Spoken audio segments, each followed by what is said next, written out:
Hello and welcome to AK Mishra e learning. जरा आप इन दो न्यूज़ को देखिए। हालांकि दोनों न्यूज़ एक ही हैं, लेकिन ये डिस्टर्बिंग न्यूज़ है। फर्स्ट न्यूज़ यहाँ पर है कि several workers stuck in a coal mine in Assam, what is rat hole mining. और सेकंड है जो उसी से रिलेटेड है कि Assam body of miner recovered from flooded mine after 48 hours of rescue efforts. तो अब इस दोनों न्यूज़पेपर के पीछे की अगर स्टोरी की बात करें तो स्टोरी यहां पर यह है कि रिसेंटली दीमा हासू डिस्ट्रिक्ट है असम में, वहां पर एक ट्रेजिक इंसिडेंट हुआ है। और उस इंसिडेंट में यहां पर यह हुआ कि कोल की माइनिंग के लिए जो मजदूर गए हुए थे वो ट्रैप्ड हो गए बाढ़ में।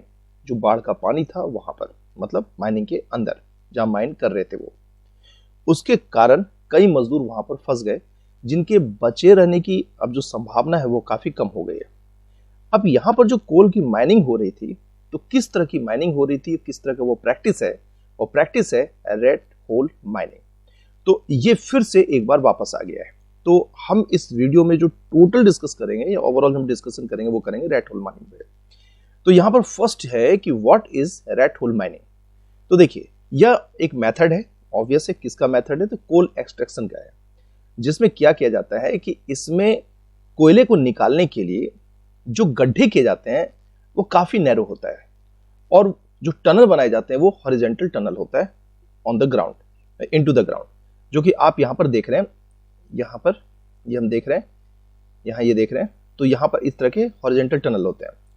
और आप अंदाज लगा सकते हैं कि ये टनल इस तरह के होते हैं, मतलब इनकी चौड़ाई इतनी होती है, इसमें किसी तरीके से एक इंसान वह भी रेंगते हुए जा सकता है और फिर कोयले को निकाल सकता है। रही बात कि इसके प्रिवेलेंस की, तो जो यह कोल माइनिंग होती है इस तरह की रेड होल माइनिंग, तो इसका जो प्रिवेलेंट है, मतलब विस्तार है, वह जनरली या देखें नॉर्मली तो नॉर्थ ईस्टर्न स्टेट, खासकर मेघालय और असम में है। और वहां पर क्यों है, मतलब यानी कि जो हम बात करने वाले केवल वो वहीं पर है। वहां पर चूंकि कोयला है और वो एक ऐसा एरिया है जहां पर पॉवर्टी है, और वहां पर लाइवलीहुड मतलब आजीविका चलाने के लिए या जीवन को चलाने के लिए जो पैसे की जरूरत पड़ती है, तो उसके लिए जो काम की बात है, तो कोई दूसरा विकल्प नहीं है, वहां पे ऑल्टरनेटिव नहीं है। और साथ ही साथ ये जो रेड होल माइनिंग है वो इकोनॉमिकली वाइबल है, मतलब कि उस काम को करने के लिए जितने पैसे की जरूरत है, इन्वेस्टमेंट की जरूरत है, वो काफी कम लगता है। तो ये पर्टिकुलर हम क्या देख रहे हैं, poverty, lack of alternative livelihood और इकोनॉमिक वायबिलिटी, तो मेघालय और असम में रेड होल माइनिंग के कारण है यहाँ पर। उसके अलावा अगर आप यहाँ पर देखिए तो ये जो नॉर्थ ईस्ट एरिया है वो हिली एरिया है, और यहाँ पर कोल का डिपॉजिट भी अच्छा खासा है। लेकिन चूंकि हिली एरिया होने के कारण जो कोल की माइनिंग का जो कन्वेंशनल मेथड है वो यहाँ पर नहीं होता है, जिसके कारण जो प्राइमरी टेक्निक है, मतलब रेड होल माइनिंग जो टेक्निक है, उसकी ओर लोग चले जाते हैं। उसके अलावा दूसरे कारण वो भी हमने देख लिया है। फिर अगर हम नेक्स्ट देखें तो यहां पर यह है कि माइनिंग लॉज जो है, जिसका मेन उद्देश्य है कि साइंटिफिक तरीके से माइनिंग की जाए, तो उसका इन्फोर्समेंट उस एरिया में काफी पुअर है, जिसके कारण जो वर्कर्स हैं उनके सामने कोई चारा नहीं है रेड होल माइनिंग करने के अलावा, क्योंकि कोई भी अपनी जान को जोखिम में नहीं डालना चाहता है, लेकिन लाइवलीहुड का कोई दूसरा अल्टरनेटिव नहीं है, और जो वहां पर काम करवा रहे हैं वो ज्यादा इन्वेस्टमेंट करना नहीं चाहते हैं। फिर हम अगर देखें कि इसके कितने टाइप्स होते हैं, तो चलिए टाइप्स देख लीजिए। जो फर्स्ट टाइप है वो है साइड कटिंग का। इसमें क्या होता है, तो इसमें यहां पर यह है कि जो हिली स्लोप्स है, मतलब जो हिल का जो स्लोप्स है, वहां पर क्या होता है कि यहां पर एक नैरो टनल किया जाता है, जो कि आप देख रहे हैं कितना ये नैरो टनल, तो नैरो टनल वहां पर बनाया जाता है। और जो वर्कर्स होते हैं फिर इसके अंदर जाते हैं, और अंदर वो जाते हैं तब तक जब तक कि उनको कोल सीम नहीं मिल जाता, फिर वो वहां से कोयला निकालते हैं और इस तरह से कोयला निकाल कर फिर वो बाहर जाते हैं। तो फर्स्ट है साइड कटिंग, सेकंड है बॉक्स कटिंग। बॉक्स कटिंग में क्या होता है कि एक रेक्टेंगुलर ओपनिंग जिसको बनाया जाता है, जो कि हम यहाँ पे इस तस्वीर यहाँ पर देखिए, जिसके साइज की बात करें तो 10 से 1000 स्क्वायर मीटर होता है वो, और उसके थ्रू एक वर्टिकल जो पिट होते हैं, ये वर्टिकल पिट है जिसको डग किया गया है, और कितना डीप है, तो 100 से 400 फीट डीप है। फिर उसके नीचे जाते हैं, और नीचे जाने पर जहां पर कोल सीम मिलता है, तो कोल सीम मिलने के बाद फिर वहां क्या होता है, रेड होल साइज फिर यहाँ पर वो करेंगे क्या, यहाँ पर एक फिर हम अंदर की तरफ हम करें कि वहाँ पर फिर एक नैरो जो वहाँ डिगिंग स्टार्ट होगी जो कि हॉरिजेंटल होगा, और फिर उसमें वर्कर्स जाएंगे और फिर कोयले को एक्सट्रैक्ट करेंगे। अब है कि इस रेड होल माइनिंग के साथ इश्यूज क्या है। देखिए फर्स्ट इश्यूज है इन्वायरमेंटल इंपैक्ट। वो कैसे, उसको देखिए। क्योंकि रेड होल माइनिंग जो होती है वह अनरेगुलेटेड नेचर का है, तो फिर उससे आगे यहां पर यह देखा गया है कि लैंड का डिग्रेडेशन होता है, डिफॉरेस्टेशन होता है और वाटर पॉल्यूशन वहां पर काफी देखा गया है, वो बढ़ा है।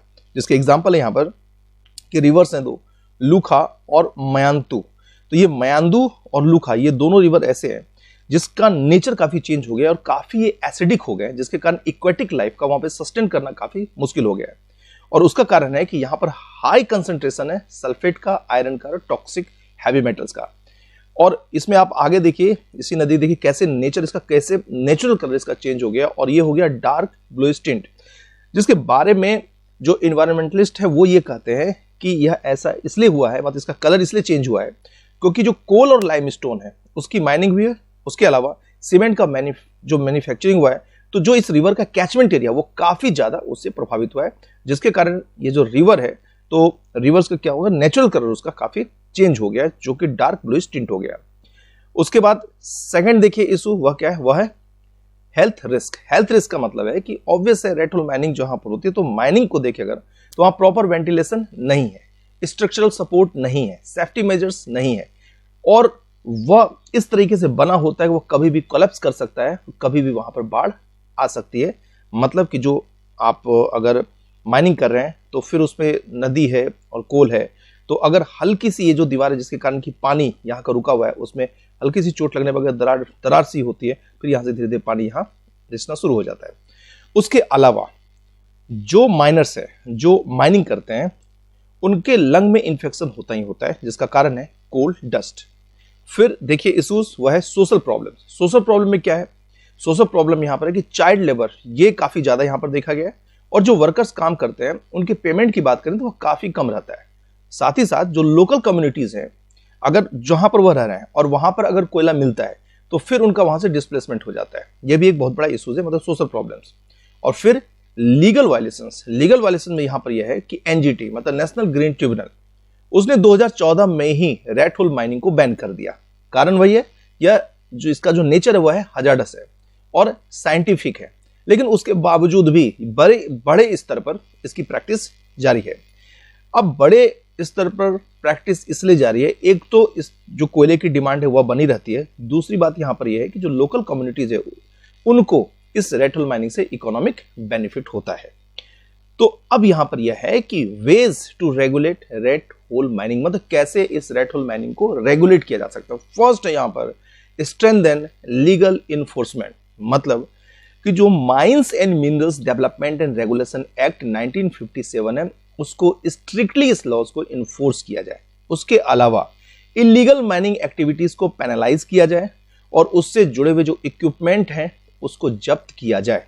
साथ ही साथ रेगुलर इंस्पेक्शन किया जाए और जो कंप्लायंस है, मतलब जो रूल्स रेगुलेशन है उसका कंप्लायंस सही ढंग से नहीं हो रहा है या हो रहा है उसको मॉनिटर किया जाए। फिर देखें चाइल्ड लेबर इरेडिकेशन, इसके लिए एक ही काम हो सकता है, वो काम है कि child labour prohibition and regulation act 1986 इसको स्ट्रिक्टली इन्फोर्स किया जाए, और जो बच्चे हैं उनको ना केवल स्कूल प्रोवाइड किया जाए बल्कि उनको स्कॉलरशिप भी दिया जाए, और ये कहां पर होगा, ये होगा माइनिंग अफेक्टेड एरियाज में। फिर नेक्स्ट देखिए अडॉप्ट सस्टेनेबल माइनिंग प्रैक्टिसेस। इसमें यहां पर ये बात हो रही है कि रेड होल माइनिंग जो हो रहा है उसको रिप्लेस कर दीजिए आप, और जो माइनिंग कर रहे हैं उसको साइंटिफिक और उसमें जो मेथड है वो मैकेनाइज्ड मेथड होना चाहिए, साइंटिफिक मेथड होना चाहिए, ताकि इन्वायरमेंटल डैमेज को मिनिमाइज किया जा सके और सेफ्टी को इंश्योर किया जा सके। सेफ्टी इंश्योर किसका होगा, जो माइनर्स हैं। तो ये सारी चीजें काफी जरूरी है रेड होल माइनिंग को एक तरीके से कम करने के लिए, और जो वहां पर काम करने वाले माइनर्स हैं उनकी लाइफ को बचाने के लिए। तो हमने इस पूरे वीडियो में रेड होल माइनिंग से रिलेटेड जो भी इश्यूज हैं और रेड होल माइनिंग क्यों किया जाता है वो हमने देखा। इसके साथ इस वीडियो को हम यहीं कंक्लूड करते हैं। Thank you.